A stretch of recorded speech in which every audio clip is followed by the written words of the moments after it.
Hello there and welcome back. My name is Elena. And I am Fotios. And this is the game court. Nice.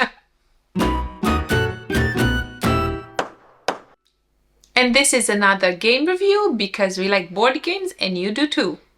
And today we're wearing our Japanese t-shirts. Hey, I even made a pun. Yeah, and that's because the game we're reviewing is called Small Samurai Empires. And shall we say that the last month we watched this series called Shogun? Oh yeah, that's like a remake, isn't it? Exactly. From the initial series. And it's quite cool. If you've not watched it, please give it a go. If you like stuff like, Lord of the Rings or Game of Thrones, I think you're going to enjoy the Shogun series. Shogun. Osaka. Oh yeah. And this, of course, takes place in Japan, right? In the same kind of era. Yes. Yes. So Small Samurai Empires is part of the Small Empires collection of Archona Games and is designed by Milan Tasevski, and it plays from 2 to 4 players, but with expansion it plays from 1 to 5 players. But we don't have the expansion, we have just the base game here. Small Samurai Empire is a strategic area majority game where you try to control as many areas as you can by action programming. Exactly, so that's the 2 elements of the game. You have action programming, we have seen in other games, and you have area majority. Simple, these Easy 2 peasy. elements is busy, yes. And the map of Japan in the game. Japan is split in 4 big regions. I don't remember the names of the regions, but it doesn't really matter. One is pinkish, one is oranges. Grey, yes, one exactly. is green. Is it one green? is teal or something. That's Yeah. one. And each of these regions is divided into smaller provinces, and you try to control these provinces. And you control them if you have Presence in more power, them. more power than any other player. Every player starts with a bunch of samurais and a bunch of castles that you could build to gain more influence in the places that you want to control. And the very cool aspect about this game is that all samurais are different. My samurais will be the same, but they'll be different than your samurais. And they're all very different and they're very cute. And they all have like little swords and stuff like that. They've put a lot of thought into building these samurais, and it's really nice to see them together. They're very small though, but they're very nice. And each samurai clan has a different also banner already. Yes. Yeah. They have a different seal and stuff like that. And shall I say that the yellow banner is ridiculous? It looks like a weird face, isn't it? But Yes. because you put it the other way around, it should be the other way around. It should be. Never mind. You could have chosen a bit better. I know, right? The game plays over a number of rounds, and in each round you have basically 2 eras.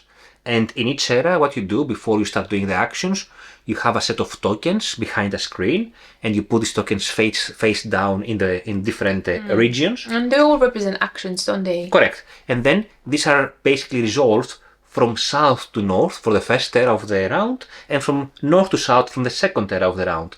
And in the second era, you can also put your tokens on top of other people's tokens by spending Bushido tokens. What is wrong with me today? I know, right? If you know, My throat is Bushido sore means now. power, right? For Japan, yes. Oh. Yes. And as these actions are resolved, you move your samurais, or you kill samurais, or you build castles, or you travel by boat, and all of this cool stuff, obviously, yes. But because it's a programming game, right? Maybe sometimes your plans will not materialize. Yeah, sometimes you might attack twice and you attack nobody but yourself because, that's You a lost attack action. the air. Yeah. And obviously, just like in every other game, you have different basic actions like move, like attack, or forage. Is it forage? Harvest. Or is it harvest? Forage or harvest. I don't know which region they're in, but they collect stuff like Bushido tokens. Bushido. Or you collect food that you might exchange for other stuff later on. Most of these tokens are used to actually enhance your actions. Some actions require Bushido tokens, some will require food. And that will just enhance your action from, let's say, instead of attacking once, you can attack twice. Or you can move more, for instance. Or move more or stuff like that. So this is technically what you do with the tokens, if anything. You can build your castles using the actions. And I think that's kind of what you do in the game, isn't it? And the castles cannot be attacked and give you 2 strength. Is the 2 power. They count against 2 when it comes to area majority rules. And also the other thing you do in the game, in the beginning of each round, of each of the rounds, you play out some cards, and these cards basically will be the multipliers. These cards are for the different regions, and will be the multipliers times how many influence you have, basically, how many cards are out. So you can see people playing cards out and then they're going heavy in that region and so on and so forth. So yeah, basically the game is programming and area majority. That's the 2 aspects of the game. And And I think they did a very good job with just implementing these two.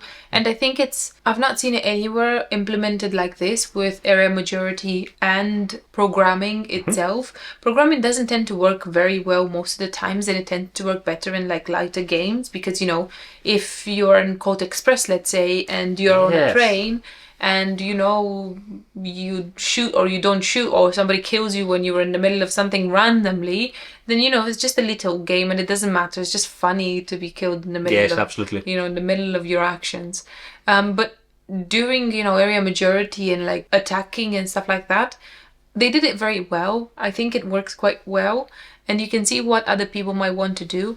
Plus, in the places that you put your action tokens, most of the places, I think all places, will give you either half an action or an improvement. Yeah, a secondary action. Yeah, like a secondary little action, which are the same as the base action, but it's not as powerful. Yes. So you can take the action to begin with and then, improve on it or do something else. And, there are things that you can see what people are doing, like these little actions, and then you get the big action underneath. So you can kind of guess what people might want to do, which is quite good. So as we mentioned, the game plays from 2 to 4, and if you have the expansion, you can play from 1 to 5, which is very good. In the expansion, I think there is a bit of expanded map. There's one extra region that you can play with. And also the game plays very reasonably, I would say an hour max for 4 players even. We have played at 2 and 3 and 4 actually, right? It's pretty nice in all player counts. It works even at 2, but I think I would say the optimal point is 3. I would say for this game, potentially. Now, I hope I mentioned how pretty the samurais are, and they're all different, and it's very nice to see that they've put a lot of thought in it. And I think we have the edition that's like a deluxeified edition of some sort. Deluxeified. Because the little tokens, the action tokens, were meant to be cardboard, but ours are wooden. And this is a second-hand game, so we're lucky that we found it at a good price, and it was deluxeified. Deluxeified. There you go, that's the word. Deluxeified. But production-wise, I think it's quite nice, and it's quite nice actually. The art is very pretty, but the art is very pretty. Most of the Japanese games have pretty art because I agree with that. Japanese art is pretty. I agree with Iki is very pretty. Yeah, it's hard to get it wrong. Really. White Castle is very pretty, yes. But in particular in this one, I really like the score track that looks like a fun. That's pretty cool, isn't it? I've never seen that before. Yeah. It's very nice. But look, the cover is very pretty, isn't it? It looks like my t-shirt. Oh yeah, it doesn't look like mine either, but mine is Japanese too, I promise. Yes. So go for yes and nays? Yay! Yes. So the first yay from my side is that this is a very cool game to play, and I really appreciate when, games are not bloated and they have 1 or 2 mechanics, but they work really well with these 2 mechanics. For instance, Furnace has auction and engine building, and that's the 2 mechanics of Furnace, and it looks... It's clean and it plays well. The same thing with this game has 2 aspects, programming and area majority. Very clean, plays very well, plays very smoothly. I really like this aspect. My yay, and it's probably very obvious, is the production. I really like the thought that they put in it, and I like how the little samurais look everywhere you go. They look very pretty in there, because there are so many of them as well. It looks quite nice, and I really like that. Another yay from my side is the small box. This box is as big as 7 Wonders Duel, basically. It is quite small, isn't it? And this is a 2 to 4 player game, so it's and it occupies quite a reasonable space in the table, but it's small empires. So yes, you expect a small box anyway. But for a small box game, there's quite a lot of game in there, I would say. My next yay would be, I really like the way they've implemented I like that they chose, out of all the things that they could have chosen in an area majority game, because it's technically an area majority game, the programming, I really like that they chose this. It's quite different. We've not played anything like this before, but I think it works very well. When it comes to nays, my first nay is that the rulebook is not the best. It has a bit of, inconsistencies, and there are some things that are wrong in the rulebook. There's an FAQ in the website, in the publisher's website, that you can see some corrections to the rules. But I think the publisher should put the effort and update the rulebook, at least in the PDF version, because as it is, it contains some inaccuracies. That's not fair, is it? It's not fair. I think we played at one point, maybe the first time we played it, there was something like just not working. Exactly, and then I checked the rules, yes. Yeah, so, takes the fun away a little bit. One nay for me, and it's more like a thought, if anything. I don't see how variable this game would be after you play it a few times. I think it will be fairly samey after a while because, let's face it only has two main mechanics and nothing much else around. And how many times can you play these two mechanics until you actually get bored? But I'd imagine that if you play this game and you leave it for, like, you don't play it very often, then I guess it would work. Yeah, there are some variability aspects there. There is, for instance, where you harvest food or bushido. This is variable in each game. And also the game comes with a couple of variants, and one of these variants is these secondary actions we discussed. You know, you can put tokens on this, so they can be different per game, but it's more stuff. It's more stuff. Yeah, yes. Ultimately, you do the same things. You do so many actions one way, so many actions the other way around, and it's a bunch of things that you do in the game, and they're fairly straightforward, easy actions. They're not complicated in any way, shape, or form. So whatever you do is very oversimplified, which again is very good. But I feel that, the more you play it, the more samier it's going to be. I completely agree with your point, and usually we discuss about variability, and I am the one who judges variability as well sometimes. But equally, how many times, as you said, how many times per year are you going to play this game?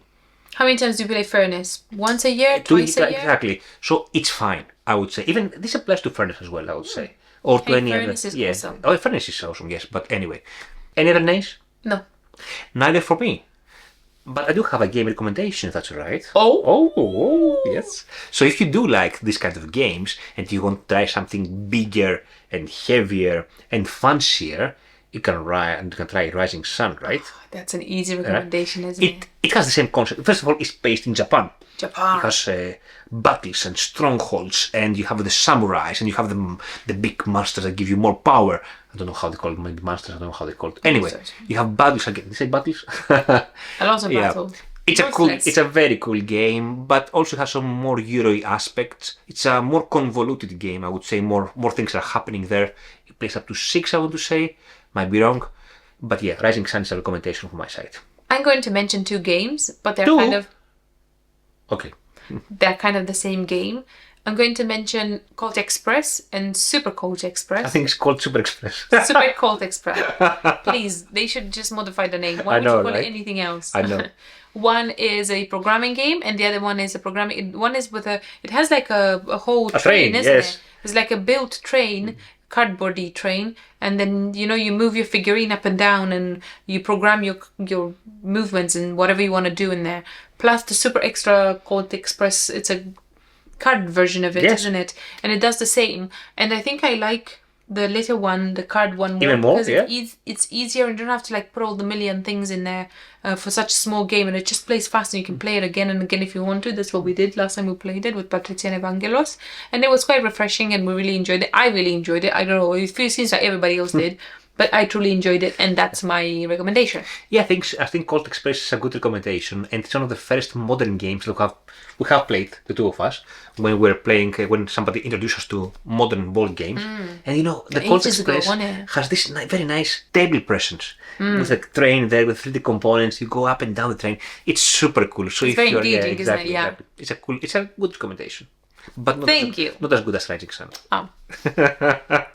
You didn't give me much choice there. I know, right? Alrighty tighty, that was all for today. That was our review for Small Samurai Empires. And I hope you really enjoyed it, because we enjoyed this game. And thank you so much for watching. And see you later. Bye.